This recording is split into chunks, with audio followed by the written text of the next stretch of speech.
Hi, everybody. Welcome to the Closer Circle Sales Podcast for Women.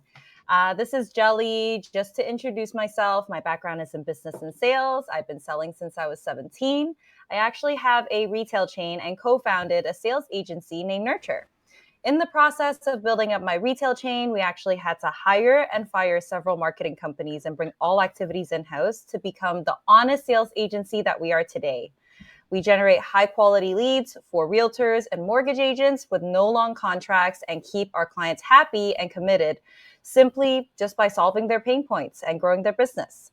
I have actually interviewed thousands of sales reps and currently manage over 50 salespeople. We are just going to be inviting some friends to have a quick chat about sales and strategy. Alice, would you mind introducing yourself? Hello, everyone. I'm Alice here. I am currently the head of sales for a software company called Canny. I've been in the B2B sales space for over 10 years now, but specifically for SaaS, about 7 years. So really happy to be here as a thought leader to share all my knowledge in the last decade. All right. And Chloe, I'll get you to introduce yourself as well. Hi, thanks for having me, Angelica. So yes, I've worked at Shell for 10 years now in customer facing roles. Most recently, I am now a key account manager in the fleet division, selling fuel, primarily for Eastern Canada, and that's my experience there. Awesome. And Jojo. Hi, everyone. My name is Joanne. I am the head of strategic partnerships for North America. I work for a company named Outsource, and essentially what we do is we build teams in the Philippines. So, tech, all different industries. If you're looking to save a buck, come reach me. But yeah, been in sales for over a decade. Yeah, Philippines has great talent for sure. Yeah. And well, you have some Filipino staff, don't you, Angelica? Yeah, I do. It's yeah, I've been working with I've been outsourcing for a couple of years now, and it does take a little bit of time for you to coach and train a lot of the time, so it makes a lot of sense to outsource. Yeah, of course, definitely. Wherever they're located, you're going to have to coach and train them regardless of where they are. 100%. Okay, so we're going to start off with asking everybody, what does your discovery call look like? Alice, I'll get you to start. Yeah, I'll start. I was personally a sales development representative, SDR for short, for a software company for a long time. So I've done a lot of discovery calls. Even now, when I do demos, I do the discovery and the demo at the same time or in the same call. And for discovery, I definitely think it's most important to make the conversation about them. So there was this old setup called BANT, which is pretty much budget, authority, needs, or timeline.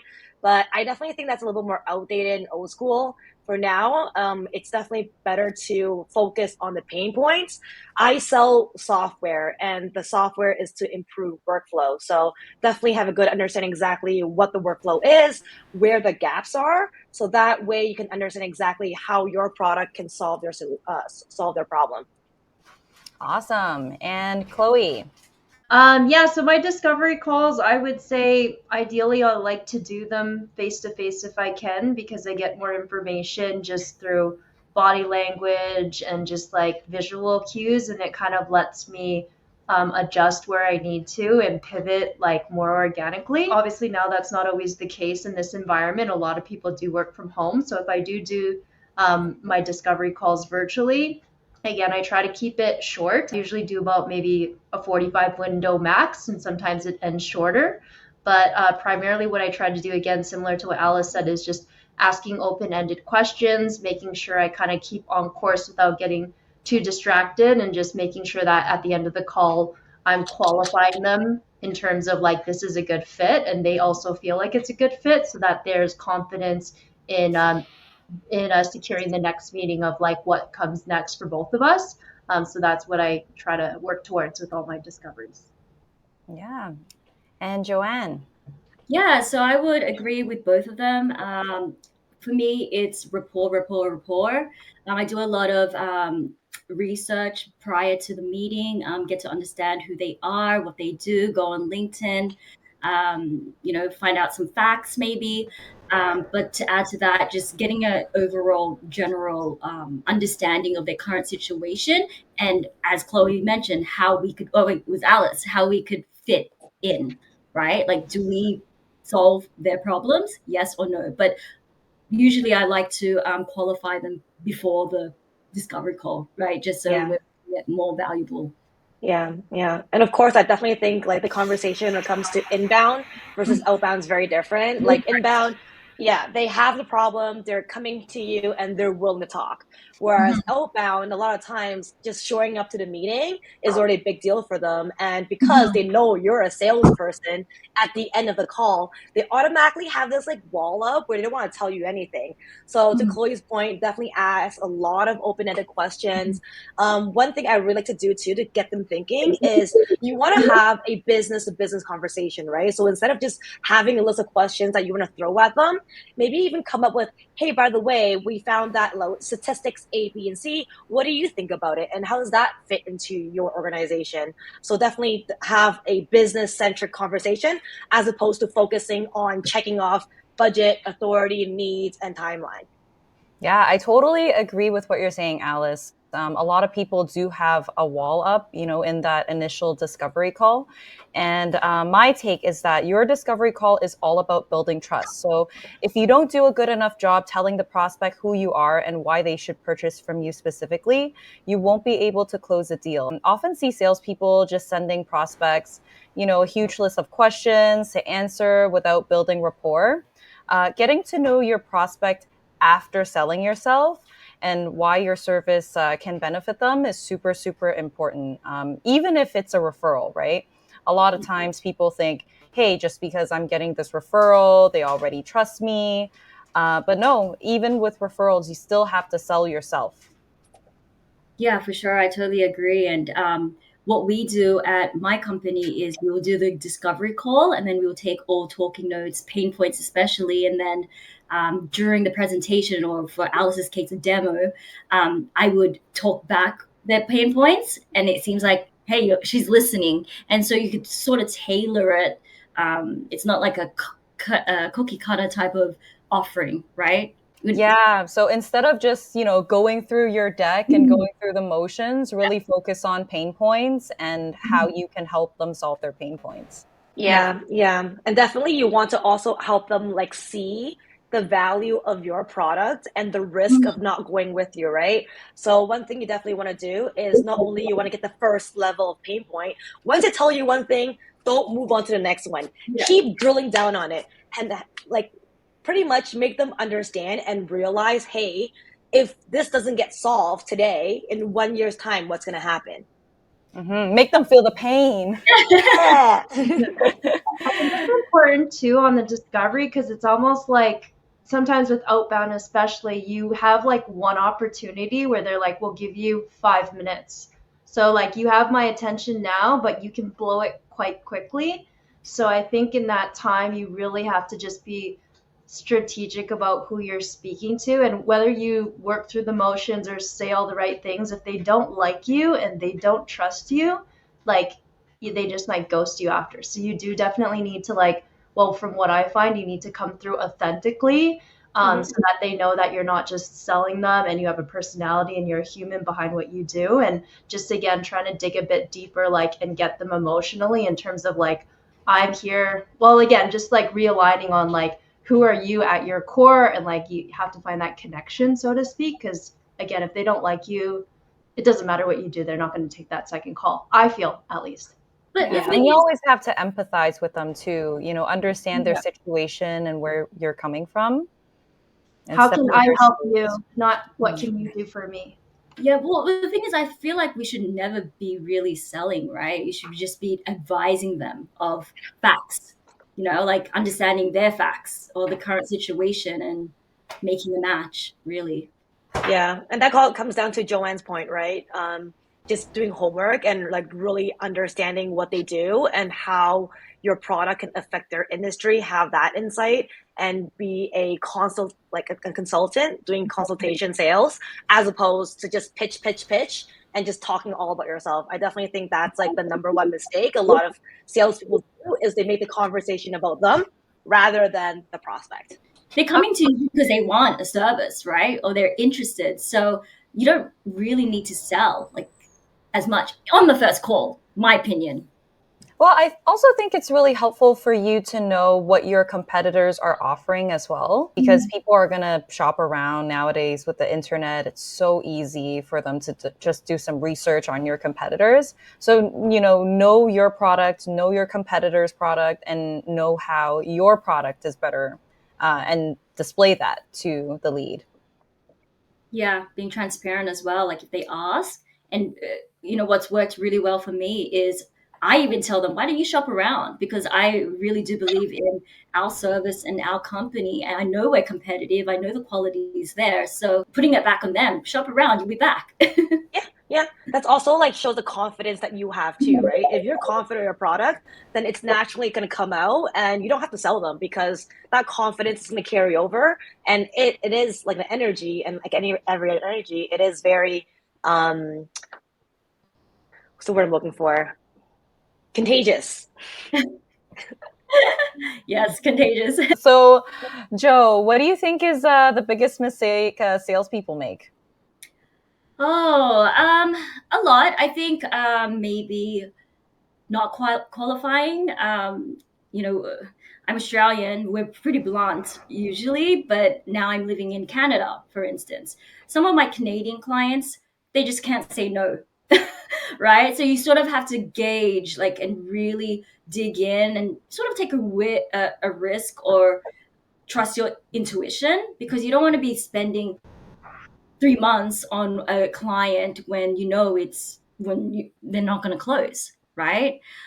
Also, another one is wasting time on gatekeepers. I feel maybe is one, but sometimes you just don't know, right? Someone can just act the part, so you have to really do your research and really find out who the decision maker is. And if you're doing a virtual call, get them on there somehow, or try to get in touch with them, or add them on LinkedIn, right? So it's an easier process, or it expedites it, right? Because if you're speaking to the gatekeeper, they're bringing their messages off to their superiors, right? So just you showing up on their LinkedIn, they're like, oh, remember, yeah, outsource.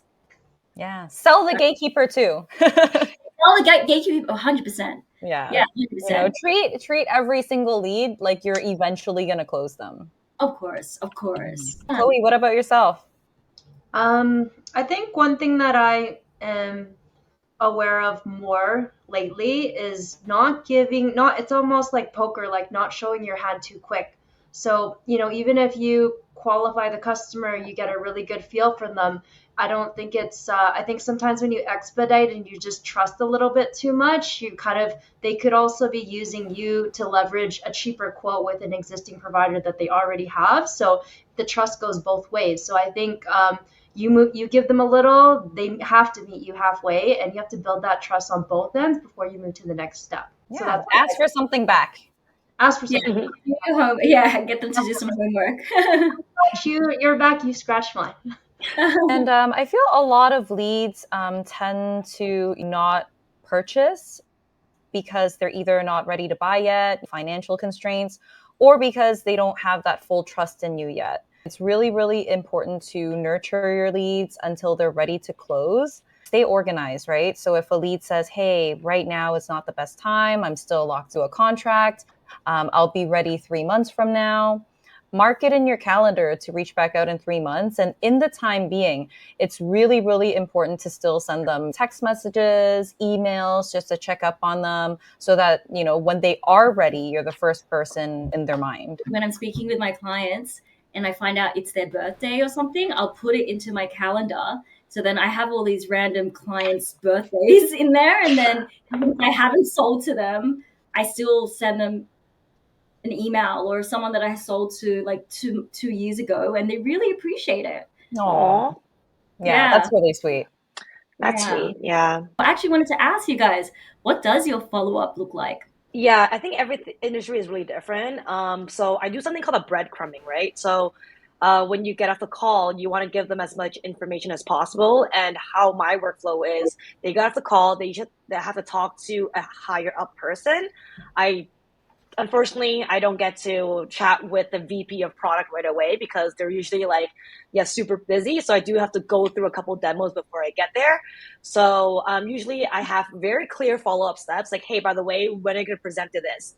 What do you need from me? Hey, I have this pitch deck. So that way you can show the VP what it looks like. Better yet, why don't you invite me to the call? So I make a note exactly when that call is going to be. I follow up with them the next day. Like, hey, by the way, how'd the call go? If they ghost me, I usually don't poke them for the sake of poking them. I usually send them some information like, hey, by the way, I saw this case study. It's actually really relevant to what you guys are doing. So I thought about you. Here you go. So you definitely want to follow up with a purpose and not just for the sake of following up. I love that, Alice. Like, I actually built automations to send helpful studies to show how to grow your business if somebody does end up ghosting me. And it makes a lot of sense what you're saying. So a lot of prospects are pretty old school and they always appreciate like a follow-up message or email after a discovery call. And making sure you add some personal notes in there to let them know, hey, I've been listening to you this whole time. Like, I really care about what you're saying and your situation. Add as much, details in there. Talk about what they have shared with you throughout the discovery call. Make sure that, as you follow up, each time when you meet with the lead or the client, try to book your next appointment or next meeting while you have them on the call. So that way you won't forget.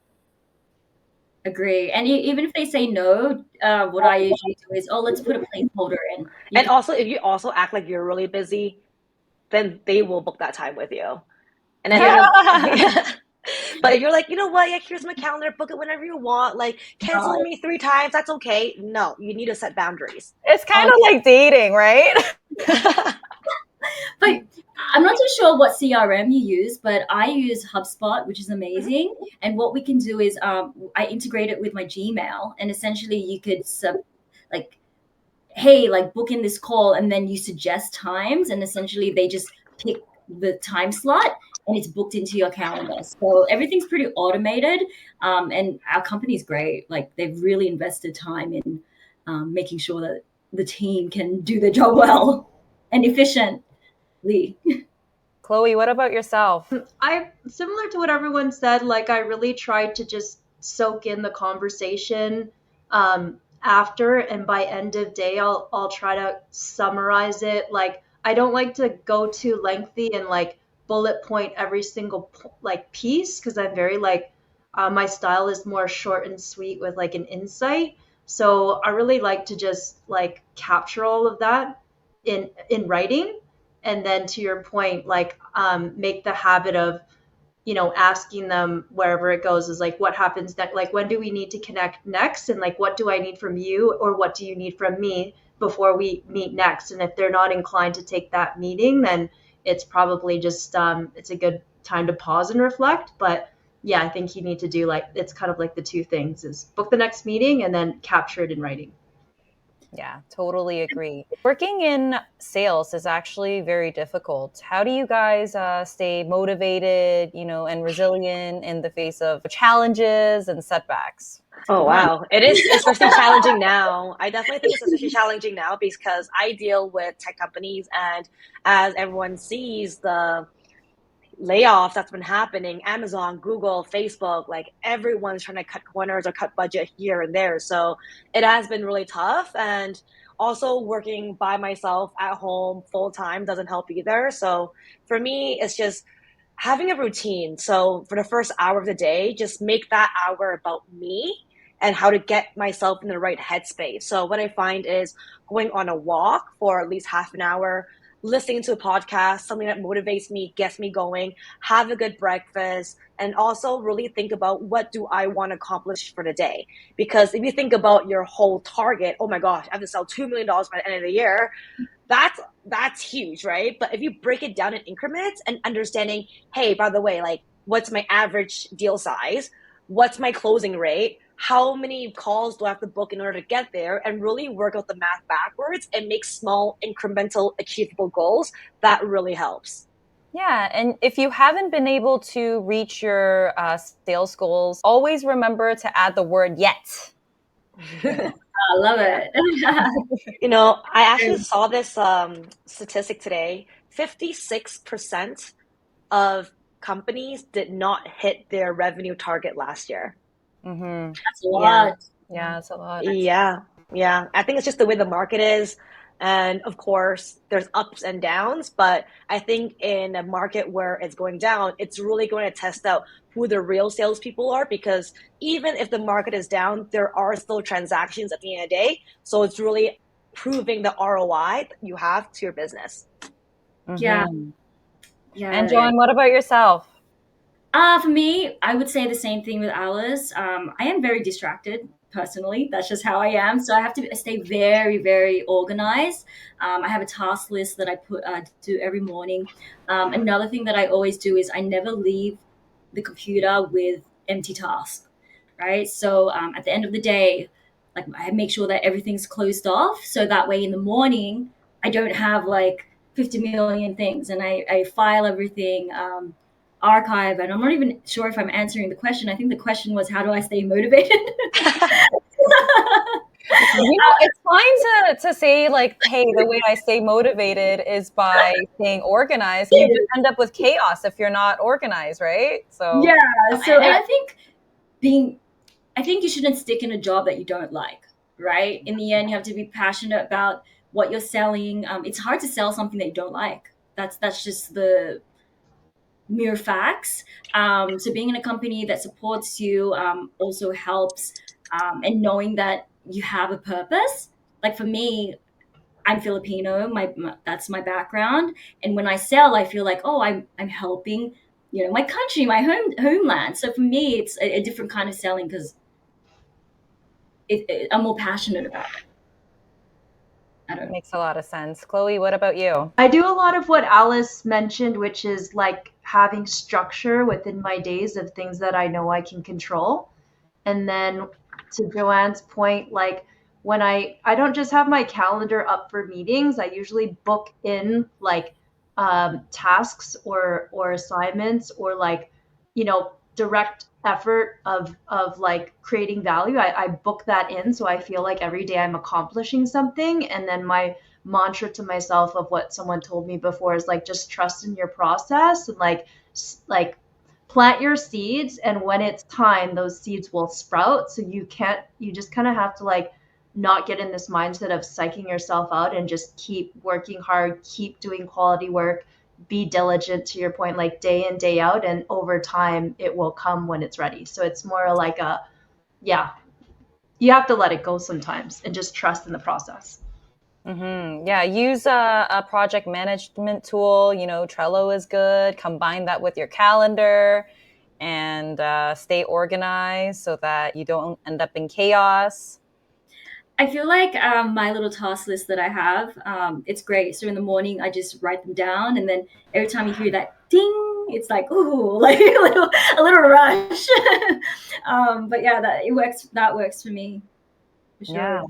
I think one thing too that helps motivate me is also getting out of my daily structure and like doing things differently because it gives me inspiration. So, it's good to do everything the same day regimented, but what days that I'm on the road when I'm just driving, I'll see things or have conversations with people, and it will make me think, and then that will kind of give me an idea, but I need to make sure I like take note of that idea, which I usually do on my phone, and then I'll bookmark it to like work on it when I'm back in my office. So I try to pull inspiration, not just like 9 to 5, but everything outside of it, and then like bring it in. Like this call, for instance, right? This will motivate me now to like listen to different ideas and find out and like incorporate it into my workflow. For sure. This is definitely more on the spiritual side, but I do practice gratitude every day. So that helps me stay motivated as well. What are you grateful for today?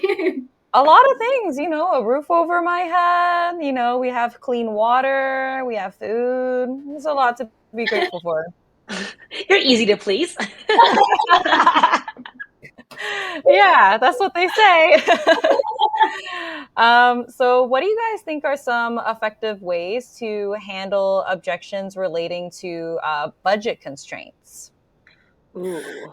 Ooh, what I'm offering is people are coming to us because they are on a budget, right? So they would be saving up to 70% in salary Yeah. savings. So just getting them to understand that, hey, sure, like you think it's expensive, we're actually competitive. Like, go ahead. Why hire locally? Then you'd have to pay the full amount, right?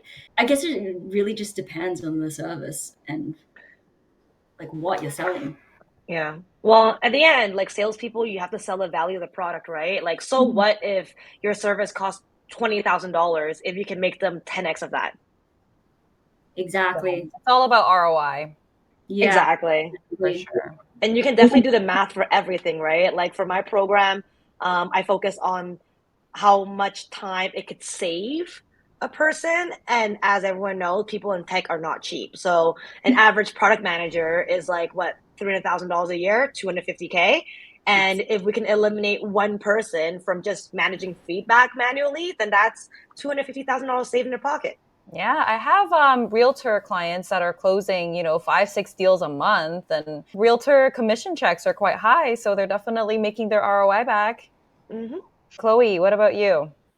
So I would say, yeah, budget, it just depends on like what they're speaking of is like if do they have an annual budget that's already been determined by senior management where this portion of money is only authorized to be expended in this bucket. So again, yeah, I think you have to have a better idea of what budgeting means because I've also been in a scenario where budgeting means we don't have the resourcing. We understand the savings, but we don't have the people. We don't have the people to onboard this program, so therefore like we can't hire. So I think it's just again figuring out like what exactly budgeting means and how flexible they may be on that, and then to Alice's point, like creating like a scenario where you're comparing like an apple to an orange if you can't compare apple to apple so that they can change their perspective. But it takes some time to just like show them two different scenarios.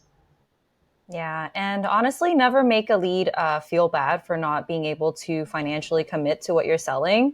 First impressions last a lifetime. So if you're able to build trust with the prospect and demonstrate, ROI, even if they're not ready now, you'll be the first person they think of when they are ready. Yeah, I Yeah. think it depends on the setup too, right? For us, we have a pricing on our website. So for you to Mhm. come to me and book a call and go through all the motion and tell me at the end of the day that you can't pay for the pricing that we had on the website when you knew that we were paying for, then yeah, sometimes that happens too. Sometimes you're not always sometimes people say budgeting is as an excuse, so it might not be the real truth, but they might not have the authorization or they don't have the confidence in making a business case. So another way you can work through that is say like if who do you need to speak to, like why don't you open the door and like let's work together so I can help you build this business case so we can bring it to who we need to together, to see if there's another way to make your life easier and like help the organization. So again, it's just like a matter of like pivoting if you can, rather than just delaying it and trusting in what they say. That's Yeah. a Well, really good point, Chloe. Yeah, like sometimes it could just be an excuse, right? Maybe they're not fully sold on what you're trying to sell. yeah. Understanding what their budget is and why it is that. You never really know. Some leads tend to be pretty honest, but they could be giving you excuses as well. So really just do your best job, sell yourself, sell your company, sell what you're doing, and have them understand how your services can hugely benefit them.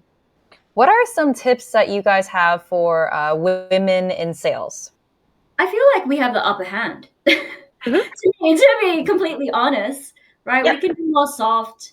We can joke a little bit more, and I feel like even when we hire sales reps for other clients of ours, a lot of them prefer to hire women, Yep. right? For that reason, I don't know. Maybe I'll find out today in this call.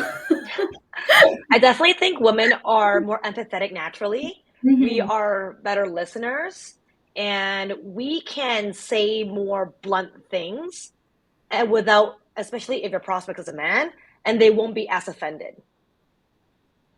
Oh. Yeah, you can definitely be more straightforward with them because like yeah, that's exactly what I was trying to say as well. It's like you're softer, right? Like you can get away with things even though you're not trying to get away anywhere. But yeah, it's just softer. I think like the biggest tip that I would give for a young woman entering sales is don't let rejection get you down, because in sales, you're going to get rejected a lot of the times. Oftentimes, women are not used to being rejected, right? So sometimes it affects us very negatively, emotionally. Just remember, if I wasn't able to close that deal, it's because I wasn't able to close that deal yet. Love that, Angelica. I'm in a very like male dominated industry because we're in oil and gas. So it's women are like not as, I wouldn't say not as, but like it's definitely male dominated. But to your point, I think sometimes there's a perception that I find with like older men of how they feel a woman, or especially an ethnic woman or a younger woman would typically be. So they might also kind of test you a little bit more because they already believe that you're going to be soft. They already believe they can bend you. But like if you actually change, like go opposite of what they believe, you have a better opportunity to impress them because they're already viewing your performance or your pitch to be here, not so much pitch, but you could just like, yeah, you could change their perspective. So that could work maybe. And less ego. Yeah, and get respect. Yeah, so they feel like you know how to work them, so they feel like they're in control. So you can work on their personalities more, knowing how they might view you. Yeah, it's always important to like speak the person's language, right? Yeah, mirror. Well, you talk about your work experience and give them a reason to listen to you, right? Alice, any more tips, for women just entering sales? I did want to add on to that point when you mentioned that, like, women are not as good as dealing with rejection. I definitely think rejection hurts more, especially if it's a prospect that you invest a lot of time, a lot of energy, and it's going to hurt regardless because you did make that initial investment. But it will sting less if you have a good pipeline because the next person that's ready to buy is just right around the corner. Yeah, on to the next. Mm-hmm. See you later. Yeah, just like dating, it's like you don't want to always put all your eggs in one basket. So, and you need to know your worth. So again, like if you need to walk away and you feel like you're being like, maneuvered, then like you walk away and that might actually get them like changing their attitude. Mm-hmm. Yeah, you'd be surprised. Sometimes you have a lead that you've spoken with a few months down the road. They reach back out because circumstances change and they happen to be ready now. So you never really know, right?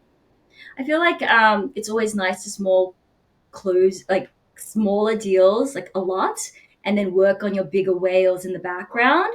Because I feel like some people, or me as well in the past, have worked on such big accounts and then you're spending so much time on it and next thing you know, you're not making sales, right? So always closing them. Doesn't matter how small they are, they're still a win, right? I totally agree with that. We talk. Before we wrap this up, is there anything else you guys wanted to add to it, or just let whoever's watching know that they can do it? It's not that you can't do it; it's you can't do it yet. Yeah. You'll get to it eventually. It's all a mindset. Mm-hmm. Yeah. Totally. Well, thank you so much for your time. Let's plan the next one, depending on how well viewers respond to this. But yeah, really appreciate your time, and I will catch up with you ladies soon. Bye. All right. Bye. Always be closing, girls. Yeah, keep closing. This is the closing circle. Bye.